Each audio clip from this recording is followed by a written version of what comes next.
নমস্কার বন্ধুরা, welcome to my channel my knowledge and activities and ঘরোয়া রান্না রেসিপি। আপনারা এই জিনিসটা চেনেন কিনা দেখুন। একে বলা হয় পালো।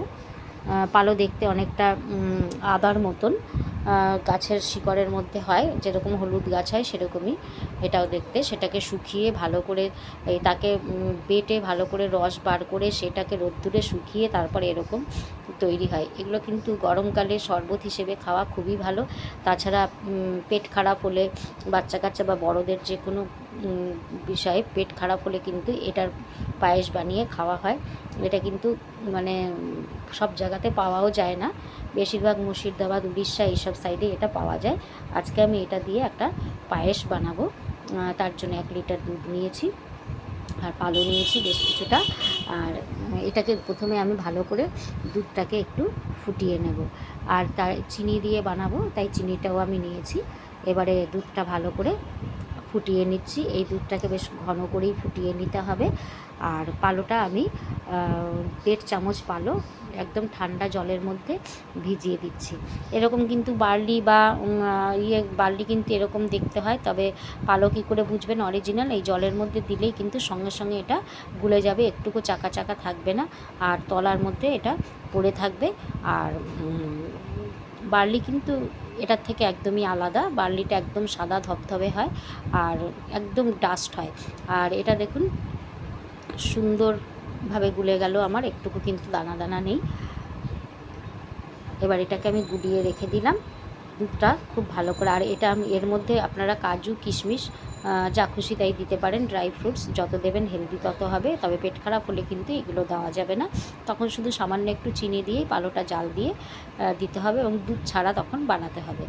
আর যেহেতু এটা আমি ভগবানের ভোগ লাগাবো, পায়েস বানাচ্ছি, এর মধ্যে আমি কিশমিশ দিচ্ছি, কাজুটা আমি দেবো না।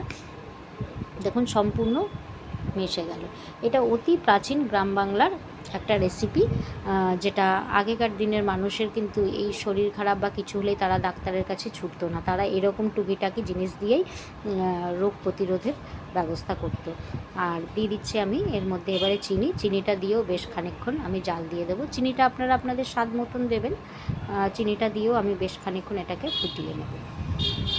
তবে আপনাদের কাছে রিকোয়েস্ট, আমার ভিডিওটি ভালো লাগলে অবশ্যই কিন্তু লাইক করবেন, শেয়ার করবেন, আর অবশ্যই সাবস্ক্রাইব করতে ভুলবেন না। যারা আমার চ্যানেলে নতুন তাদের কাছে রিকোয়েস্ট রইল। দেখুন এই রেসিপিটা কিন্তু আপনারা আগে কখনো দেখেননি। রেসিপিটা একবার বানিয়ে খেয়ে দেখবেন, দুর্ধর্ষ কিন্তু খেতে হয় আর খুব উপকার আছে। গরমকালে আপনারা কিন্তু শুধু 3-4 টুকরো পালো এরকম জলের মধ্যে দিয়ে দেবেন, আর তার মধ্যে 1 চামচ চিনি দিয়ে শরবত করে খাবেন। কোলা বলুন, কোল্ড ড্রিঙ্কস বলুন, যে কোনো ঠান্ডা জিনিসের থেকে কিন্তু এটা খুবই উপকারী। অন্যান্য জিনিসগুলো যেরকম আমাদের শরীরের পক্ষে ভালো নয়, তবে আপনারা এই শরবত খেলে কিন্তু শরীরের পক্ষে খুবই ভালো। পেট ঠান্ডা থাকবে, শরীরও ঠান্ডা থাকবে। দুধটা চিনির সঙ্গে গুলে গেছে। এবার আমি এর মধ্যে পালোটা দিয়ে কিন্তু সঙ্গে সঙ্গে নাড়িয়ে নিতে হবে, নাহলে তলায় জমাট লেগে যাবে। এবার এটা যতক্ষণ পর্যন্ত না ঘন হবে আমি এটাকে খুব ভালো করে জাল দিয়ে যাব। এবার বেশ যখন ঘন হয়ে আসবে তখন কিন্তু আমি এটাকে বন্ধ করে দেব। ব্যাস, দুটো কেশর দিয়ে দিলাম এর মধ্যে কালারটা ভালো হওয়ার জন্য। আমার কিন্তু খেতে খুবই ভালো লেগেছে। প্রথম বানালাম আমি, দিয়ে দিলাম এর মধ্যে কিশমিশ। ব্যাস, পালো বানানো রেডি। খুব সহজেই অতি সুস্বাদু সুন্দর রেসিপি, ভগবানকে ভোগ লাগিয়ে দিলাম। খেতেও কিন্তু অপূর্ব স্বাদে। আপনারাও বানাবেন এবং সকলের সঙ্গে শেয়ার করবেন, যাতে সকলেই এই রেসিপিটি বানায়। এরকম অবস্থাতেই নামিয়ে দিতে হবে, না হলে কিন্তু একদম শক্ত হয়ে যাবে।